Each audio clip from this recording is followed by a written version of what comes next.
Hello guys, कैसे हैं आप? आपकी तैयारी कैसी चल रही है और आपका नेक्स्ट टारगेट क्या है? आप कमेंट करके बताइए।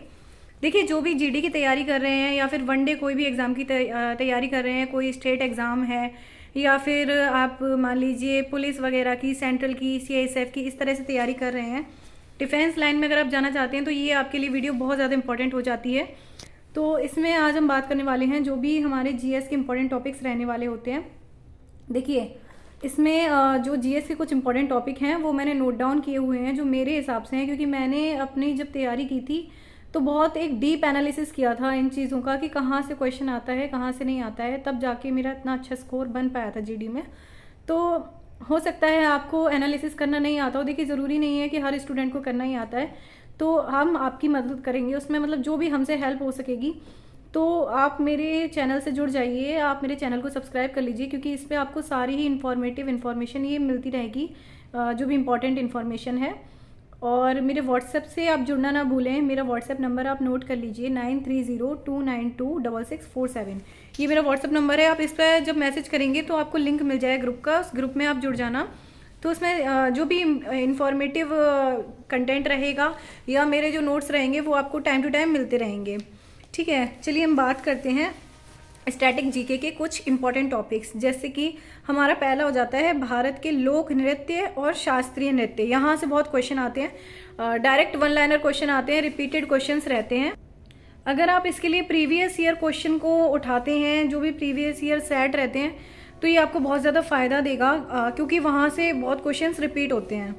ठीक है, अगला हमारा टॉपिक है भारत सरकार की या केंद्र सरकार की, राज्य सरकार की, जो भी है, इम्पॉर्टेंट ज़्यादा रहता है केंद्र सरकार का। ठीक है, तो केंद्र सरकार की जो प्रमुख योजनाएं हैं वहाँ से बहुत क्वेश्चन आते हैं कि कौन सी योजना किसने चलाई थी, कब चलाई थी, इस तरीके से सवाल बनते हैं। दिन और सप्ताह, यहाँ से डायरेक्ट क्वेश्चन आते हैं कि मतलब इम्पॉर्टेंट डेज जिसे हम बोलते हैं, कि मान लीजिए युवा दिवस कब, भारतीय युवा दिवस कब मनाया जाता है, राष्ट्रीय हिंदी दिवस, अंतर्राष्ट्रीय हिंदी दिवस।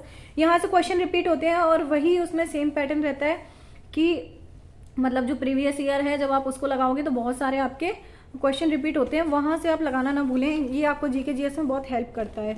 और अगला हमारा टॉपिक है मतलब जो झील पर्वत रहते हैं, झील पर्वत से बहुत सारे क्वेश्चन आते हैं। हो सकता है वीडियो में थोड़ी प्रॉब्लम हो, क्योंकि मेरे पास क्या अभी मतलब स्टैंड वगैरह नहीं है, बट आई थिंक आपको उससे मतलब नहीं होना चाहिए, कंटेंट से मतलब होना चाहिए, आपको अच्छा कंटेंट कहाँ से मिल रहा है।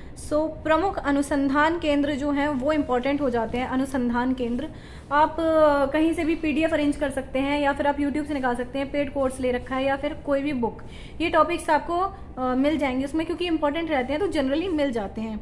अगला रहता है क्रांतियाँ, प्रमुख या महत्वपूर्ण क्रांतियाँ जो अपनी रहती हैं, वहाँ से सवाल आते हैं। जनगणना से आजकल बहुत जीडी में तो बहुत ज़्यादा ही सवाल पूछे गए थे, 3 से 4 सवाल जनगणना के आए थे। और अब बात करते हैं ये आपका हेरिटेज साइट से सीधे सीधे सवाल पूछे जाते हैं। राष्ट्रीय उद्यान और टाइगर रिजर्व, मतलब राष्ट्रीय उद्यान और टाइगर रिजर्व से भी कई बार सवाल पूछे जाते हैं, एक एक दो दो क्वेश्चन भी आ जाते हैं कई बार। ठीक है, अगला हम देखते हैं उत्सव, त्योहार और मेले। अभी पहले आप स्टैटिक जीके में इतने आपको टॉपिक कवर करने हैं, इसके बाद आपको और टॉपिक्स देखने हैं। तो मतलब ऐसा मत करिए कि इनसे मतलब 10-10 ही या 15-15 याद करनी है।